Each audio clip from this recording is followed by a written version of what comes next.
لا إله إلا الله محمد رسول Bismillahirrahmanirrahim. Assalamualaikum warahmatullahi wabarakatuh.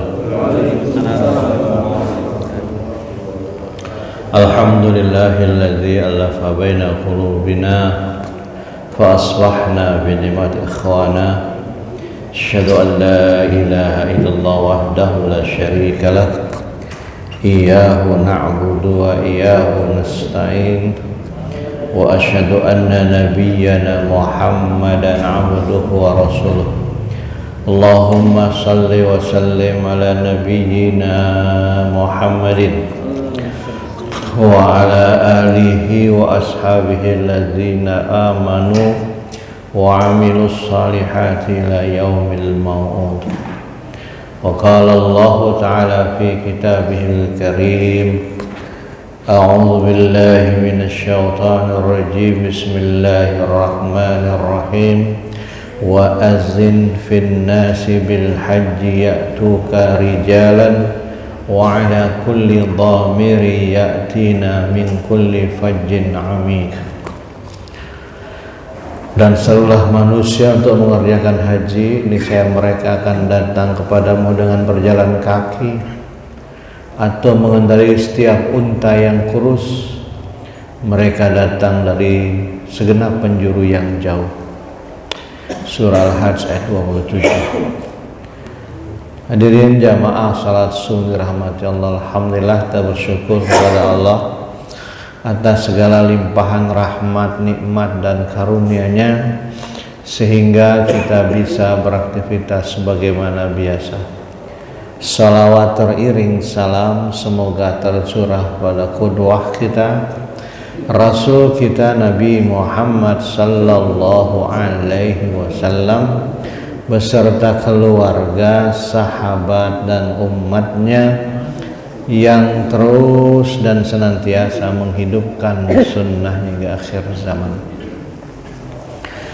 Jamaah sekalian, ayat yang tadi saya baca surah Al-Hajj ayat 27 ya, itu menjawab pertanyaan atau ungkapan orang-orang yang duitnya banyak, mobilnya banyak, tanahnya banyak tapi belum haji.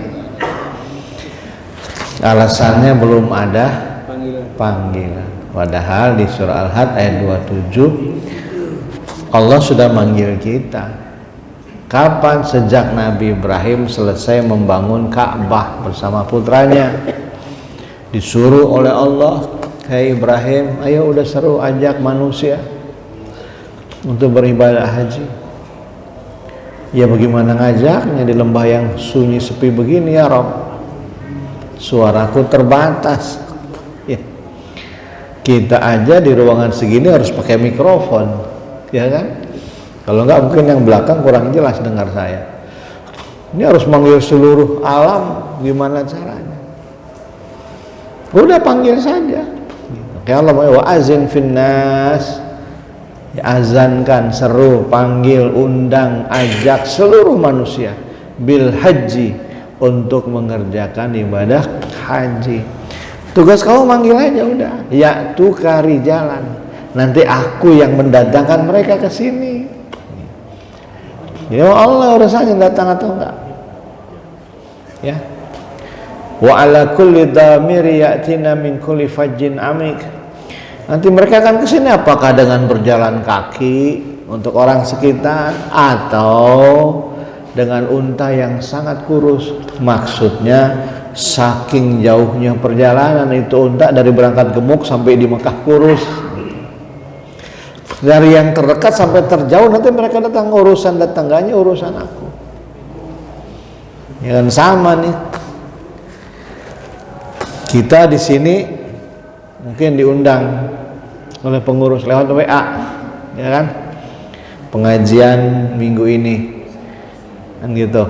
Ustaz Amin kirim WA atau tershare semua di grup tuh, ada 60 orang. Undangan nyampe semua nggak tuh? Yang punya HP yang masuk di grup ada nggak? Ada. Satu grup kita ada berapa orang? Mungkin lebih 50 orang, 60 orang atau 100 anggota. Tapi yang hadir ke sini berapa orang? Apa semua yang di grup datang? Enggak. Urusan Ustami nyebar undangan aja. Urusan kita datang apa enggak itu urusan hati kita nanti. Ya enggak? Yang kepengen datang pasang alarm, mau tidur kuliah subuh al-ihsan. Nah, jam 4 bunyi alarmnya bangun. Ada yang tergerak terpanggil bangun, ada yang azan kedengaran tapi bablas. Jadi itu unik. Makanya bersyukurlah kita yang sudah memenuhi ibadah haji dan umroh. Kenapa? Karena ibadah haji itu, kewajiban haji itu kewajiban yang sangat unik, ya. Di mana keunikannya? Pertama, dalil haji bagi yang mampu. Lihat Ali Imran 97. Walillahi 'alan nasi hijjul baiti man istata'a ilaihi sabila. Ya. Di antara kewajiban manusia terhadap Allah adalah melaksanakan ibadah haji ke Baitullah, yaitu bagi orang-orang yang mampu mengadakan perjalanan ke sana. Jadi dalilnya manis tatoa.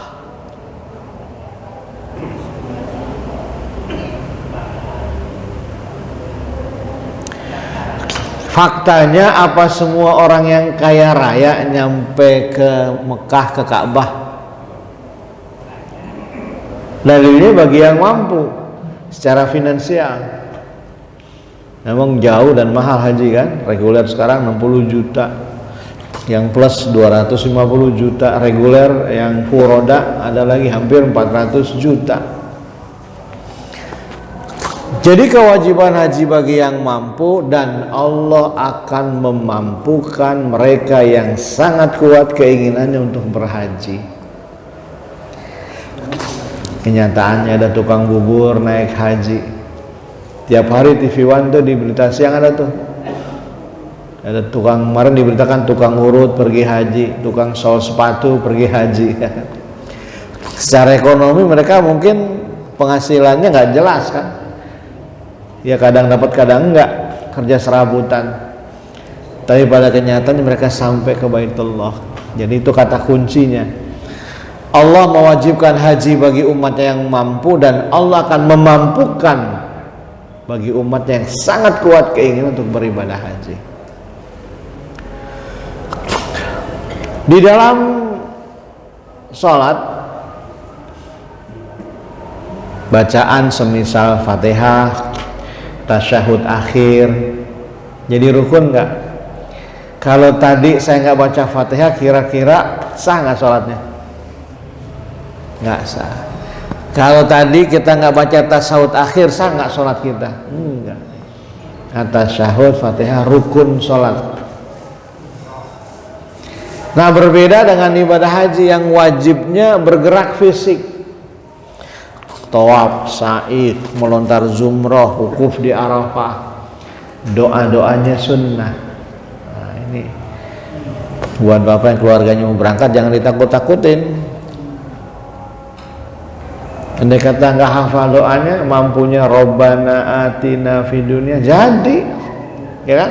Tawafnya Robbana atina 7 putaran begitu aja, Robbana boleh. Sa'inya Robbana atina fid dunya hasanah, melontar Robbana atina fid dunya hasanah, hukumnya Robbana atina, boleh sah. Paling pas pulang dipanggilnya Haji Robbana. Ya kan? Karena modalnya Robbana doang, nggak apa-apa. Gitu. Karena uniknya begitu. Dia bacaan sunnah bergerak, yang wajib itu rukunnya bergerak, kehadirannya. Termasuk puncaknya kata Nabi al-hajju Arafah. Yang namanya ibadah haji hadir di padang Arafah. Yang sakit koma bagaimana Pak? Masuk koma ketika dia sudah niat pakai mikot mau haji, menjelang tanggal 9 dia masuk rumah sakit di opnam, mungkin kena serangan jantung, stroke. Begitu tanggal 9 tetap dibawa dengan ambulan, namanya safari wukuf. Makanya jangan heran nanti kalau bapak haji ketika wukuf bentar-bentar kedengaran suara ambulan warawiri. Oh, itu orang lagi safari wukuf, dari rumah sakit dibawa pakai ihramnya melakukan info segala macam sampai di Arafah, dikeluarin di bangsalnya, ditaruh, digeletakin sebentar supaya syarat sahnya haji. karena sedang sakit, ulama bolehkan 5-10 menit aja hadir, balik lagi bawa ke rumah sakit. Itu saking rukunnya, karena wukuf nggak bisa dibadalkan, nggak bisa diganti dengan dam, harus hadir yang bersangkutan. Al-hajju arafah, yang namanya haji adalah hadir di Arafah. Kita sholat di mana aja boleh. Lagi pulang kampung, seneng kita, wah lama nggak macul, pengen macul.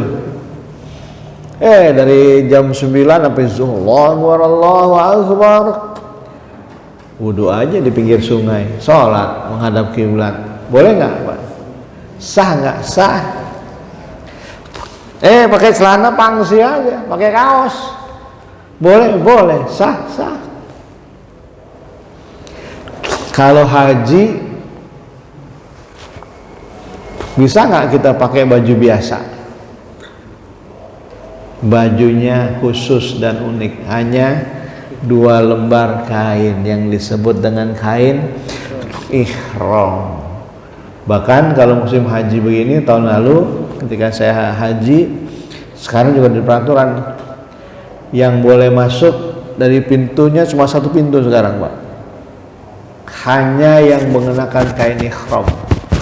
Yang nggak pakai kain ihram silakan lantai 2, lantai 3. Nggak boleh ke Ka'bah, karena mengantisipasi kreditnya orang tawaf. Jadi pintu gerbang dijegat tuh. Kalau nggak pakai ihram silakan dikeluar. Anda silakan ke atas, jangan ke Ka'bah dulu. Ya, pakaiannya khusus, yang hanya dipakai ketika haji. Tempatnya khusus. Tadi Bapak di sawah jadi sholat, di pinggir tol boleh, boleh, selama nggak ada najis, ya kan?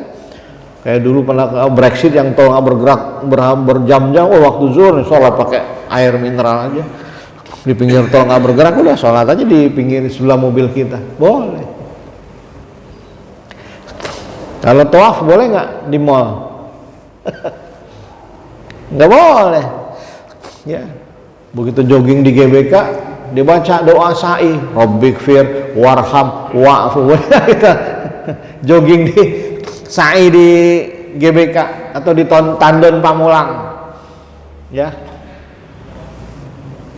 sa'i di Tandon Pamulang, orang pada ketawa, ini orang stres apa ini, pakai kain ihram di Tandon Pamulang lari pagi, Rabbikfir warham.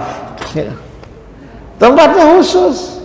Inna safa wal marwata min sa'ir tawaf, di depan Ka'bah. Nggak bisa.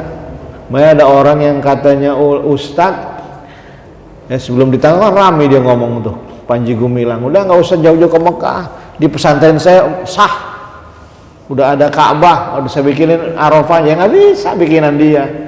Kalau Mekah Madinah Allah yang udah menentukan, Nabi yang menentukan batas-batasnya, nggak bisa. Ya, wukuf harus di Arafah, di luar Arafah nggak sah wukufnya. Makanya dibatasin, ya kan, kuota haji maksimal 3 juta aja. Di luar itu taruh di mana nanti penampungannya? Nggak muat. Terus kalau mereka sampai wukufnya di luar Arafah, saya mau tanggung jawab dosanya nanti kalau mereka nggak sah haji. Itulah sebabnya akhirnya kita, karena terbatasnya Arafah, ya. Kalau di Ka'bah di hotel mah nampung aja, sekali sholat itu Masjidil Haram 1,5 juta orang. Madinah juga sama. Sekali nampung 1,5 juta orang bisa masuk. Nah, tapi Arafah nggak bisa. Ya, terbatas. Karena Nabi yang batasi itu. Ini, ya, makanya karena uniknya cara berhaji, masuk panggilan di negeri kita juga unik-unik kan. Ada haji mansur, pergi haji halamannya kena gusur. Ada haji kosasi, pergi haji ongkosnya boleh dikasih. Ada haji abidin model saya, pergi aja terus biaya dinas jadi pembimbing, ya kan, diminta biro bantuin, berangkat gratis, pulang dibagi duit sama bironya. Itu namanya haji abidin. Ya, dulu zaman Pak Harmoko jadi ketua Golkar, ada istilahnya Haji Abu Bakar, pergi haji atas budi baik Golkar. Nggak tahu sekarang masih ada apa kagak. Dulu karena paman saya Haji Abu Bakar tuh. Waktu Pak Harmoko jadi ketua Golkar ada program Golkar memberangkatkan, kalau dulu paman saya di Cikini tuh, jadi karena dia jurkam menang kampanye langsung berangkat haji. Tapi sekarang walaupun namanya Husni dipanggilnya Haji Abu Bakar dia, ya, karena pergi haji atas budi baik Golkar. Apapun caranya itulah sarana, selama kita karena Allah berhak kita menyandang haji mabrur. Ini. Nah, sekarang apa makna dan filosofinya? Yang pertama, kain ihram, 2 lembar kain putih, nggak boleh diganti dengan yang lain, sudah itu. 1 dililitkan di pinggang menutup aurat, kemudian yang 1 diletakkan di bahu. Ketika belum tawaf, sa'i, maka ditutup seluruhnya. Jadi ketika tawaf dibuka bahu kanannya, selesai tawaf tutup lagi, ya. Ini. Nah, menurut Ibnu Abbas, salah sahabat yang dijuluki sebagai lautan ilmu serta sosok yang dapat dikatakan mengenal Nabi dengan baik, memiliki renungan tersendiri tentang pakaian ihram, ya. Imam Abu Bakar Al-Bakri dalam Hasyiah Inatul Talibin mengutip dari Ar-Raud Al-Faid mengungkapkan bahwa suatu kali Ibnu Abbas pernah ditanya perihal hikmah dan beberapa perilaku dalam ibadah haji. Yang pertama, kebiasaan manusia apabila mendatangi tempat yang istimewa, pasti yang dipakai pakaian yang dibanggakan, yang istimewa. Contoh, Pak, kita diundang misalnya sama gubernur Banten, ya, nggak usah presiden, kejauhan, contohnya presiden gubernur Banten ngundang kita, asprinya datang, perlu bener ke rumah kita, Bapak diminta Pak Gubernur hadir ya, anaknya mau nikah, resepsi di hotel A misalnya. Ketika dapat undangan, kira-kira ada rasa bangga nggak, Pak? Wih, aspri gubernur datang bawa undangan, ya kan? Apa yang terlintas di otak kita pertama? Pakai baju apa ya? Begitu kan? Yang pantas, ini undangan apalagi asprinya datang khususnya, jangan sampai bikin malu. Dan biasanya kalau undangan pejabat, bapak yang biasa hadir, ada protokolernya nggak? Biasanya ada catatan di bawahnya, datang 30 menit sebelum acara, karena ada protokolnya, diperiksa dulu pakai detektor kan. Pakaian resmi misalnya, atasan batik atau garis miring jas, bawahan hitam, sepatu pentopel. Itu standar begitu, udah kan SOP-nya kalau diundang pejabat. Udah kita, batik udah kelihatannya nggak enak nih, kalau orang Belanda udah demek, ya, beli baru. Cari batik yang pantas, diundang gubernur. Maka ketika kita berhaji, kita diundang Tuhannya para gubernur, maka pakaiannya khusus, ya. Wa tazawwadu fa inna khairaz zadi taqwa. Banyak berbekal, bekal paling utama takwa. Makanya pakaian khusus, SOP-nya khusus, baju putih. Allah nggak perlu uniform kita buat kita menjadi pongah, arogan, ya. Allah nggak perlu baju sutra kita sehingga kita merendahkan orang lain dengan sutra kita. Allah nggak perlu bintang 4, bintang 3 di bahu kita, nggak diperlukan. Ribuan bintang aja ciptaan Allah, apa cuma 3 bintang? Ya, nggak perlu.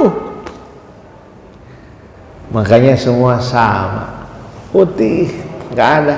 Makanya inna akramakum indallahi atqakum. Sesungguhnya orang yang paling mulia di sisi Allah adalah orang yang paling bertakwa. Dan itulah khutbah yang disampaikan Nabi, pengantarnya ketika dalam haji wada di Arafah, ya kan? La farqa baina arabin wal ajamin illa bitaqwa. Nggak ada perbedaan hari ini di sini di hadapan Allah. La farqa baina arabin, antara orang Arab maupun non Arab. Nabi orang Arab, ya kan?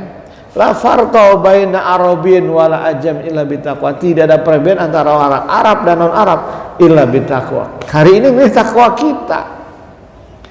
Maka kain ihram sebagai simbol ketakwaan, sebagai simbol juga kita nanti akan dikenakan pakaian yang sama yang bernama kain kafan.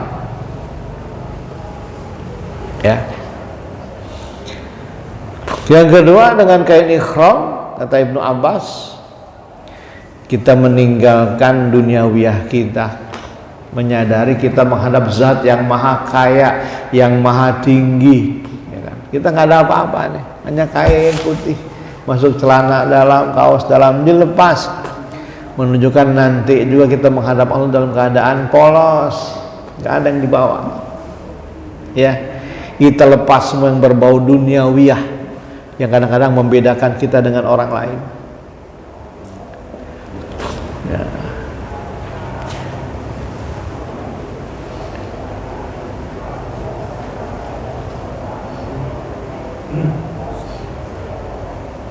Dan yang ketiga, menyadarkan bahwasannya kita bukan siapa-siapa. Kita menghadap Allah nggak bawa apa-apa. Nih, mumpung telunjuk kita masih ditakuti orang, ajak orang ke jalan Allah. Ntar Anda nggak pakai apa-apa lagi, kan? Ada orang ketika masih telunjuk ditakutin, semua anak buah ditakutin. Yang tidak sejalan dengan saya silahkan menyingkir. Anak saya mau ulang tahun, tolong kasih hadiah 100 juta.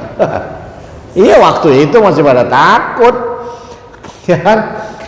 Saya butuh hiburan, tolong bayarin penyanyi dangdut 100 juta. Urusan pribadi pakai kas negara, coba aja. Sombongnya minta ampun, mentang-mentang telunjuknya lagi ditakuti orang, dimanfaatkan buat hal yang tidak baik. Istri saya giginya rusak, mau ke dokter, tolong kirim 100 juta. Ngurus susah ke dokter gigi sampai 100 juta pakai uang rakyat itu. Begitu safari yang gagahnya dicopot, diganti baju oranye, jadi pesakitan, semua anak buahnya teriak. Bener Pak Hakim, saya yang disuruh tuh transfer penyanyi dangdut 100 juta. Telunjuk Anda udah gak menakutkan lagi, karena udah pakai baju oranye kan, teriak anak buahnya semua. Betapa dihinakannya kita. Itu di dunia, apalagi nanti di hadapan Allah. Anda pakai 2 lembar baju putih yang tidak berjahit. Udah. Kemuliaan kita pada takwa, bukan telunjuk kita. Telunjuk ini akan mulia kalau mengajak ke jalan Allah. Mumpung masih jadi dirut, ayo siapa yang belum salat, ayo bang merasa salat yuk. Nah, enak kan? Ini telunjuk ngajak ke jalan Allah. Siapa? Karena yang nunjuk CEO, yang nunjuknya manajer, yang nunjuknya direktur utama. Saya himbau ya teman-teman semua, sebelum masuk kerja, depan kita ada masjid, sholat duha dulu biar tenang. Masya Allah, berkah itu perusahaan, karena telunjuknya mengajak ke jalan Allah, bukan mengajak kepada kemaksiatan. Ini yang pertama. Yang kedua, tawaf. Tawaf simbol perjalanan hidup, berputar dari rukun Hajar Aswad, rukun Iraki, rukun Syami, rukun Yamani, berputar. Ini. Ya, tawaf juga dapat dianggap sebagai simbol perjalanan hidup seorang. Ketika melakukan tawaf, ia berjalan mengelilingi Ka'bah dari awal sampai akhir, dia mencerminkan perjalanan hidup dan kelahiran harga kematian, ya, yang menyatakan hidup itu adalah berputar. Simbolnya hidup itu adalah berputar. Wa tilkal ayyamu nudawiluha bainan nas wa ya'lamallahu alladzina amanu wa yattakhidha minkum syuhada. Ya. Maka kata Allah, demikianlah masa kejayaan kehancuran itu kami putarkan, pergilirkan di antara manusia. Hidup itu berputar. Barat, timur, utara, selatan. Kita juga berputar tadi. Terkadang kita takut menatap orang lain, terkadang tatapan kita menakutkan orang lain, ya enggak? Karena posisi kita, temennya wali kota, sombongnya minta wali kotanya nggak biasa aja, temennya nggak ada sok, merasa temennya wali kota kan, kemana-mana petantang petenteng jual nama wali kota mah biasa-biasa aja. Kadang-kadang kan yang pada belagu teman-temannya itu, ya kan, oh saya mutasi kamu, oh bapak saya temennya wali kota, nggak ada urusan, itu urusan berperjakat soal mutasi lurah sama camat. Ini luar biasa, diputarkan, hidup berputar barat timur. Makanya di putaran manapun kita berada, kita tetap bertawajuh kepada Allah. Kan ke Ka'bah terus, Bismillah, Allahu Akbar, Subhanallah, walhamdulillah, terus. Sunahnya bahu kita terus berputar, nggak boleh kita membelakangi Ka'bah. Di putaran manapun kita berada, tetap kita bertawajuh kepada Allah. Ya, di surah Al-An'am ayat 92, qul inna salati wa nusuki wa mahyaya wa mamati lillahi rabbil alamin. Sungguhnya salatku, ibadahku, hidupku, mati hanya milik Allah. Itulah makna tawaf, ya. Dalam satu hadis kata Nabi, ajaba li amril mu'min, sangat menakjubkan pribadi orang yang beriman, dan tidak ada kepribadian yang menakutkan kecuali hanya ada pada orang yang beriman. In asabal khaira syakara wa kana khairal lah. Kalau dia dapat kebaikan, maka dia menjadi orang yang bersyukur dan itu baik baginya. Wa in asabal sarra sabara. Kalau dapat musibah keburukan, dia bersabar dan itu baik baginya. Ya. Jadi orang yang beriman dapat keburukan kebaikan, istilahnya dipuji dia nggak terbang, dicaci dia tidak tumbang. Ajak hidupnya, ya, tidak bangga dengan pujian, tidak hina dengan cacian. Maka itulah makna tawaf. Di setiap putaran kita menjadi orang-orang yang terus bertawajuh kepada Allah. Khalid bin Walid, sahabat yang waktu perang Uhud salah satu peranan dia yang mengalahkan umat Islam. Karena ketika, mungkin saya pernah bahas waktu kemarin ya tentang perang Uhud, bahas Ali Imran 159. Ketika Bukit Rumat kosong, Khalid bin Walid yang naik. Ini kan Nabi perintahkan supaya 50 pemanah jangan turun, panahi. Begitu banyak harta ghanimah pada turun kosong Bukit Rumat hari panah. Khalid bin Walid yang cerdik bawa pasukan yang ke atas, pasukan panahnya, umat Islam dipanahi. Dan dia melihat kocar kacir dan Nabi Muhammad sampai kebingungan tuh situasinya. Saat itulah hidayah Allah turun kepada Khalid bin Walid. Pulang dari perang Uhud, dia masuk Islam.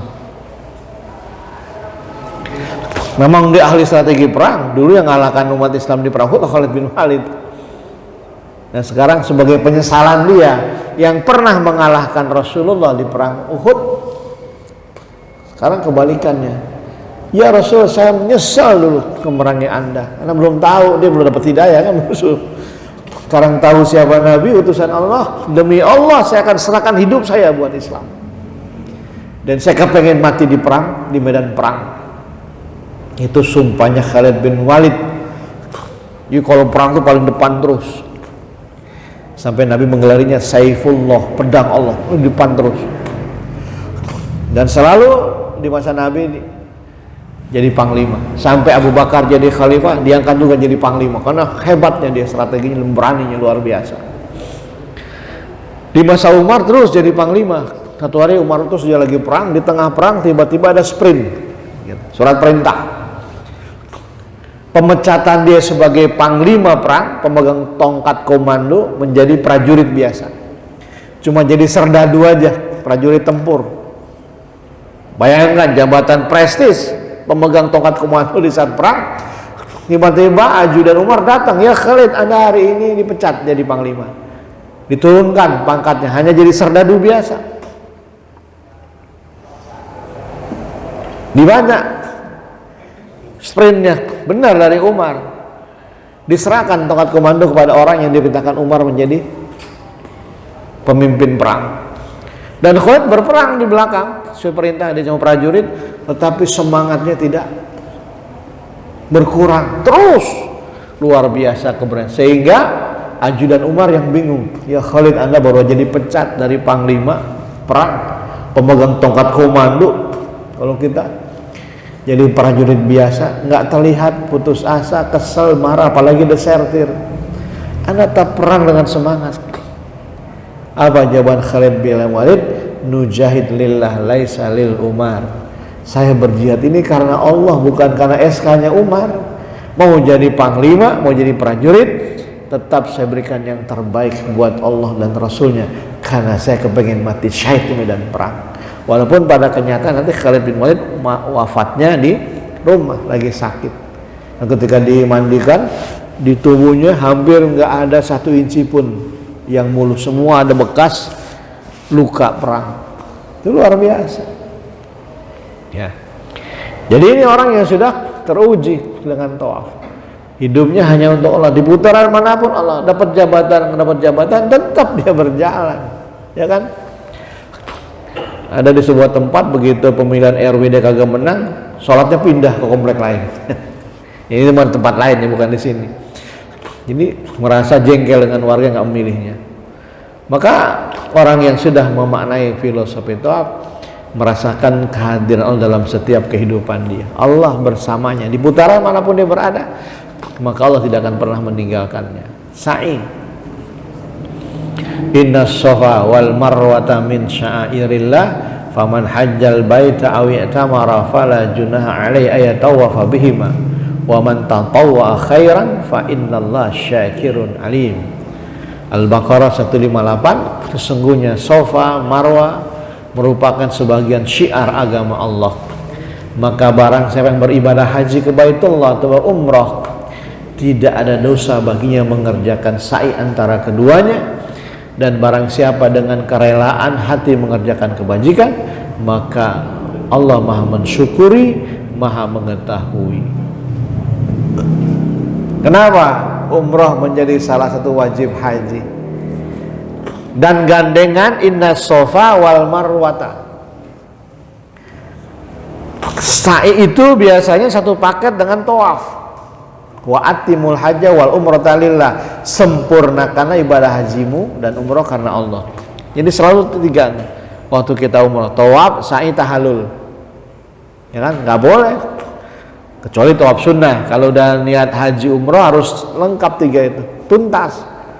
Ya, tawaf, sa'i, tahallul. Tawaf simbol kedekatan kita kepada Allah. Sa'i pengorbanan seorang ibu. Coba lihat Al-Quran, wa'budullaha wa la tusyriku bi syai'a wa bil walidaini ihsana. Puncak yang tertinggi kita menyembah Allah. Kedua siapa? Wa bil walidaini ihsana. Berbuat baiklah kepada ibu bapakmu. Bahkan Allah Rasul menegaskan ridallah fi ridal walidain wa sukhtullah fi sukhtil walidain. Ridhonya Allah terletak pada ridhonya kedua orang tua, dan murkanya Allah terletak pada murkanya orang tua kita. Kenapa? Inilah Safa Marwa ya, sebagai bentuk pengorbanan. Bagaimana dalam surah Luqman ayat 14 ya, Allah menggambarkan ada 4 hutang yang pernah saya bahas barangkali di majelis ini ya. Hutang air kehidupan. Di surah Luqman Allah menyatakan wa wasaina insana biwalidayhi hamalathu ummuhu wahnan ala wahnin. Kami perintahkan kepada manusia untuk berbuat baik kepada ibu bapaknya. Kenapa? Yang pertama, kita berhutang air ketuban.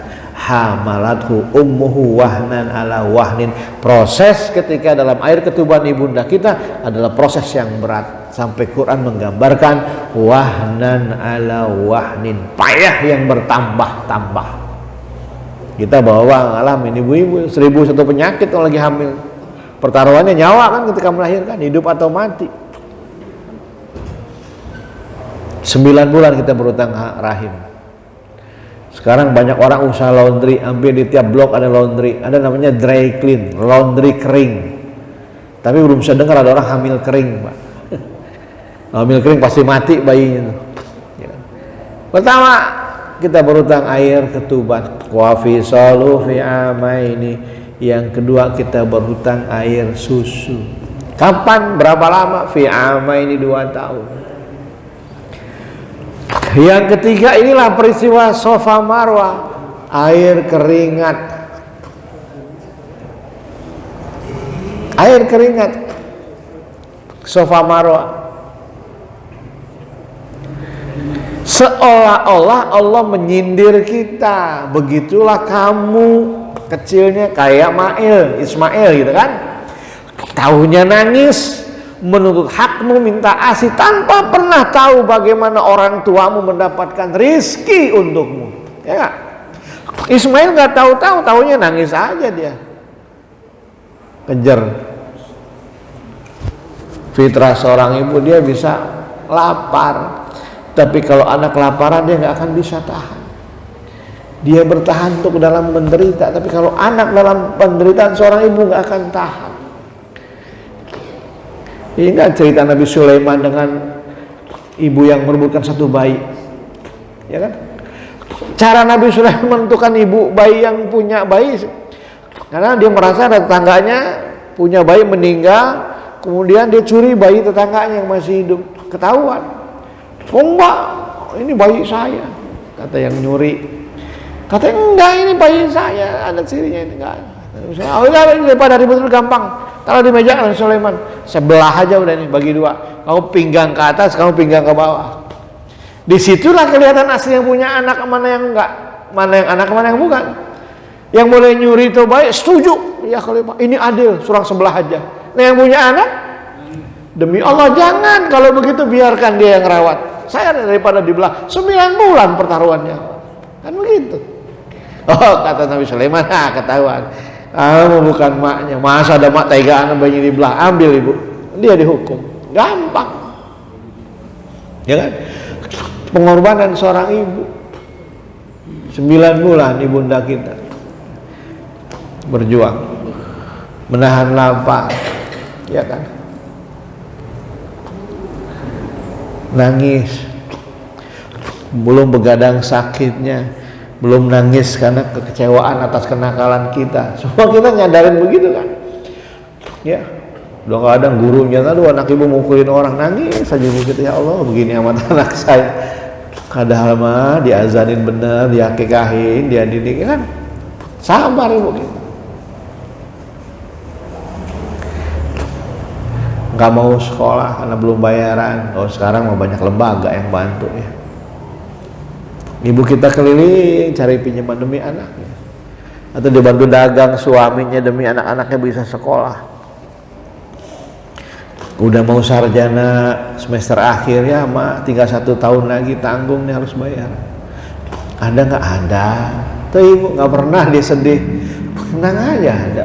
Diam-diam ke toko emas tuh, 10 gram cincin kawin yang didapat dari suaminya ketika nikah, dia ikhlaskan demi anaknya. Coba. Dia nggak cerita, takut anaknya ntar malu, kecewa. Ada alhamdulillah ada rezeki. Nah, dari mana? Udah ada, nggak usah tahu, yang penting halal mak yamin. Masa duit haram makasih kamu. Alhamdulillah. Tuh perjuangan seorang ibu, orang tua. Cukuplah mereka nangis ketika kecil kita, jangan lagi nangis di hari tuanya. Nangis karena anak yang dibanggakan nggak pernah datang nengokin, ya kan? Nauzubillah. Nangis karena kita lebih mementingkan istri kita daripada mak kita. Kalau ibu kita mentingin kitanya luar biasa, ya nggak makan. Sampai cincin kawin yang puluhan tahun nempel di jari mak, dia ikhlaskan demi anaknya. Yang penting anaknya selesai jadi sarjana. Perjuangan seorang ibu yang luar. Makanya pantas ketika sahabat bertanya, ya Rasulullah, ayyuhakun nas bi husni sahabati. Wahai Rasulullah, ya, kepada siapakah harus berbakti? Kepada siapakah aku harus mengabdi? Kata Nabi, ummuka, ibumu. Qala summa man? Siapa lagi ya Rasul? Ibumu, ummuka. Qala summa man? Ummuka, ibumu. 3 kali. Baru yang terakhir abuka, bapak. Ibu disebut 3 kali, bapak sekali. Artinya apa? Kalau punya rezeki ngasih bapak 100.000, ngasih emak kita kudunya 300.000. Ya, iya. Jadi kalau anak ngasih THR ke kita, Pak, jangan diterima. Ke ibu kamu, kecuali emang istri kita udah nggak ada ya. Kalau masih ada pasangan kita, yang berhak kasih ibumu. Kasih tahu kok begitu, Pak. Iya, bapak udah nggak kerja, tapi kalau nggak ada ibu, waduh, mungkin belum tentu kamu jadi sarjana. Perjuangan ibu luar biasa. Menyusui kamu, jangan transfer ke mama kamu aja. Nah, urusan duit, mama lebih berhak ya. Kalau bahasa anak sekarang, papa cuma ngecas doang, yang downloadnya 9 bulan ibumu tuh, 9 bulan downloadnya luar biasa kan? Nah, perjuangan pengorbanan seorang ibu, maka jangan sakiti mereka. Itulah makna sofa. Kemudian yang keempat, wukuf di padang Arafah ya. Sebagai miniatur kelak kita dikumpulkan Allah di padang mahsyar. Surah Yasin ayat 65, al-yauma nakhtimu ala afwahihim wa tukallimuna aydihim wa tashhadu arjuluhum bima kanu yaksibun. Pada hari ini, di hari berbangkit, kami tutup mulut mereka manusia, tangan mereka berbicara, kaki mereka menjadi saksi atas apa yang mereka perbuat. Nah, itulah miniatur akhirat. Kita kumpul di padang Arafah, tahun ini 5 juta orang kumpul. Wow. Duduk ya di tempat yang sama, dengan pakaian yang sama, berbicara dengan ucapan yang sama, tarbiyah, zikir, tahlil, tahmid, mencari ridho yang sama, semata-mata cari ridho Allah Subhanahu wa taala. Dalam sebuah hadits qudsinya kata Allah ya, hari ini aku hadir menyambangi hambaku di tempat ini. Aku akan ampuni dosa mereka ketika mereka memohon ampun, dan aku akan mengijabah doa-doa mereka ketika mereka memohon. Ya, miniatur di akhirat. Dan yang terakhir melontar zumrah, ula, ustoh, akobah. Ya, menurut Abu Hamid Al-Ghazali yang dikutip dalam buku Fikih Sunnah karya Syed Sabiq ya, mereka yang melempar zumrah, para jamaahnya harus memiliki niat dan tujuan yang lurus. Jamaah hendaknya memiliki tujuan untuk mentaati perintah Allah, menunjukkan kepasrahan ya, penghambaan. Melempar zumrah itu yang dicontohkan Nabi Ibrahim ya. Kok kurang kerjaan ya, udah ribuan tahun dilempar, emang setan gak kabur-kabur, situng dulu ya kan? Bukan. Filosofinya kita lemparkan 7 kali. Ketika saya bimbingan sampaikan, kan zumrah ini setelah wukuf ya, setelah wukuf zumrah akobah. Ada yang ifadah dulu ya, nanti tergantung bimbironya masing ya. Untuk membuka kain ihram ini setelah wukuf, kita ambil yang akobah dulu, zumrah dulu. Maka kalau wukufnya dia benar, wukuf itu ngapain? Kontemplasi, refleksi dan evaluasi diri. Siapa kita? Arafah. Man arafa nafsahu faqad arafa rabbah. Siapa yang tahu dirinya, maka dia akan tahu Tuhannya. Saat wukuf disuruh tahu diri, menghisab diri. Ya Allah, kok begini amat ya. Saya suka menyinggung perasaan mungkin sama istri, anak, bawahan saya mungkin suka saya benar. Nah, setelah dia wukuf zumrah akobah, disitulah dia lontarkan keburukannya, rajmal lisyayatin waridalir rahman, bismillah, Allahu akbar. Merasa sombong, aku lontarkan kesombonganku di sini. Yang pernah bakhil, aku lontarkan kebahilanku di sini. Yang riya, dibuang riyanya di situ. Pulang kita menjadi ibadur rahman, hamba Allah yang tawadhu, yang rendah hati, yang udah gak lagi mikirin puja-puji dan caci maki. maka dilemparkanlah yang buruk-buruk di zumroh itu. Makanya 7 kali kita ingat nih, ya. Ya Allah, saya sombong, ya Allah. Buanglah rasa sombong ini, ya Allah. Buanglah rasa syirik ini, buanglah ya khurafat, buanglah macam-macam hasad, iri, dengki. Kita menjadi orang yang bersih. Makanya sorga itu nggak ada haji nggak ada pahalanya. Ganjaran haji bukannya pahala. Kalau sholat kan jelas 27 derajat. Kalau haji ganjarannya bukan pahala. Al-hajju mabrur laisa lahul jaza ilal jannah. Haji yang mabrur nggak ada pahalanya kecuali surga. Karena kita udah begitu pulang sudah menjadi perilaku penghuni surga. Ramah kepada orang, ringan tangan, tepos lironya ada empati, simpati. Kita personifikasi penghuni surga. Kedatangan kita menyenangkan, kepergian kita menyedihkan. Aduh, kalau ada bapak ini enak lah, ditraktir makan kita. Ya kan? Ada bapak kita pokoknya aman dah. Ada aja yang dikerjain di masjid. Tadi gosok posrek sih. Padahal dia orang ada itu. Kan begitu. Ada akhlak penghuni surga. Saya pernah jalan-jalan, aduh enak, pokoknya kenyang terus dah. Asal makan, dia yang bayar. Gitu. Ya Allah, begitu dia meninggal, ini kalau nggak ada dia anak saya waktu semesteran dia yang saya nggak punya mau minjem, nggak dikasih minjem, dibayarin. Maka itulah haji yang mabrur. Ya, makanya ganjarannya bukan pahala, surga langsung, nggak main-main. Kenapa? Karena kita sudah menampilkan perilaku penghuni surga. Setiap orang senang dengan kita. Ya kan? Bahkan kita keberadaan kita dia bukan juru dakwah, ceramah nggak bisa. Tapi sikap hidupnya menjadi juru dakwah. Aduh malu Pak Haji, kayaknya sibuk banget masih sholat jamaah lah. Kita pengangguran kagak sholat. Ya, itu perusahaannya 14 itu Pak Haji. Ya Allah, subuh ada di masjid terus.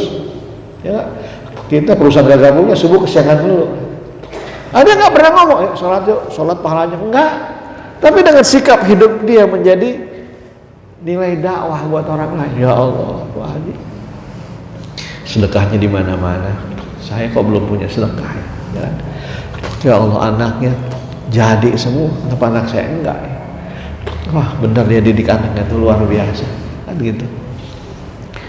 Maka itulah melontar zumroh, kita membuang keburukan-keburukan kita. Inilah jamaah sekalian yang mudah-mudahan tahun ini ya, bagi saudara kita yang menunaikan ibadah haji, semoga Allah mudahkan perjalanannya, dihindarkan dari musibah dan marah bahaya, kembali ke tengah-tengah kita menjadi haji yang mabrur dan mabrur. Juga kita yang hari ini mendoakan semoga jangan pernah berputus asa, karena kata kunci tadi haji bagi yang mampu, dan yakinlah Allah akan memampukan kepada umatnya yang sangat kuat keinginan untuk beribadah haji. Mudah-mudahan kita kalau nggak masuk kategori pertama, masuklah kategori yang kedua. Sebelum menutup mata, Allah beri kesempatan kita untuk bisa berhaji dan umrah. Benar datangnya dari Allah, keliru salah kalfan, kesilafan saya pribadi. Pada Allah saya bersikap, wajah saya mohon maaf. Assalamualaikum warahmatullahi wabarakatuh. Waalaikumsalam.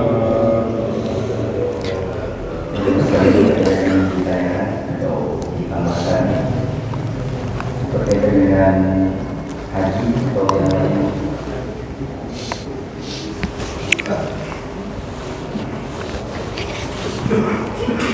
Kalau nggak ada doa ya, saya mau ada acara lagi. Kalau tidak ada, kita mulai acara sekalian sebelum ditutup dengan doa oleh guru kita.